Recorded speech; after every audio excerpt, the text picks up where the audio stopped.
I loved that version of me, but I'm not that version of me. But I could accept her, and I love her. She's great, and we have proof of her.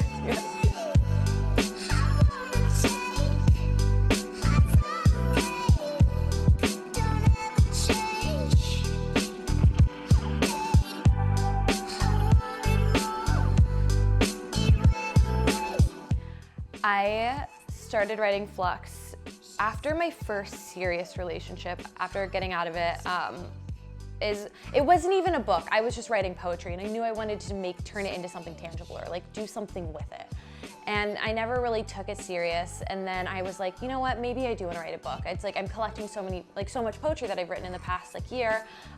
This would be awesome. And it's always been something I wanted to write a book. I've always wanted to write a book, but it just didn't seem possible, especially in the circumstance. I was like 17, and it just didn't seem realistic in my brain. So I began writing and putting stuff together, and eventually I was like, all right, I'm gonna self-publish. It's the easiest thing to do. And then I got into another relationship, and I was super happy, and I was like, but I'm not gonna write poetry. I don't need to, I'm happy. And of course, as life comes and goes, that ends, and I was like, I'm sad again, I guess I'll just continue to write. So Flux definitely was a collection of years in the making, but it was never Flux. It was just me writing to write and eventually turn it into something. And then I was like, you know what, I'm gonna stop putting things behind, and I'm gonna turn it into something that I've been saying that I've been wanting to do for the past few years. And so yeah, that's kind of where Flux came about, is just a collection of my life over the past, mostly my adolescence, late teen years, which for me, even reading back at it is super nostalgic, because I read so much of all the feelings that I've once felt that are very youthful, and it just seems like another life. It just doesn't seem real. I would say the thing that inspires me the most to write is genuinely just my experiences in life in general.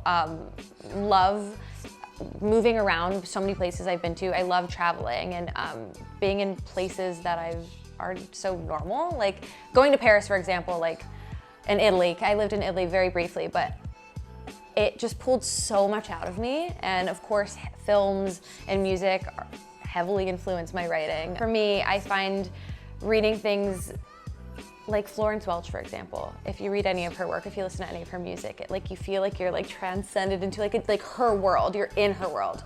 And I feel very touched by that. So I want to be able to bring people into my world, whether that be of heartbreak or any love story. Trying to make it as clear and transparent as possible so people can relive what I lived, sorry. One of my favorite artists, he's poet, musician, everything, is Keaton Henson. If you listen to any of his music or read any of his poetry, he's super, super sad.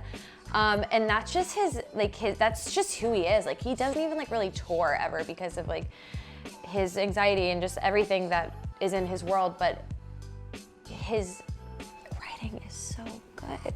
And it's so sad, and I love being affected by things that are sad, even when I don't want to be sad.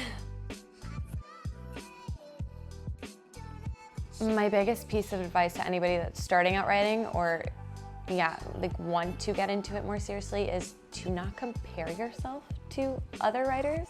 I feel like it's very easy to compare yourself in general, especially with the age of social media. You see so many people that are doing so many things, and you're comparing your looks and your talent and everything you do to them.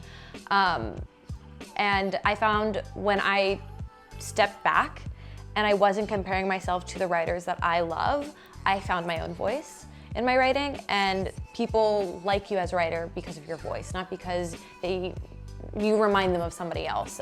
So yeah, stop comparing yourself to people and find your voice.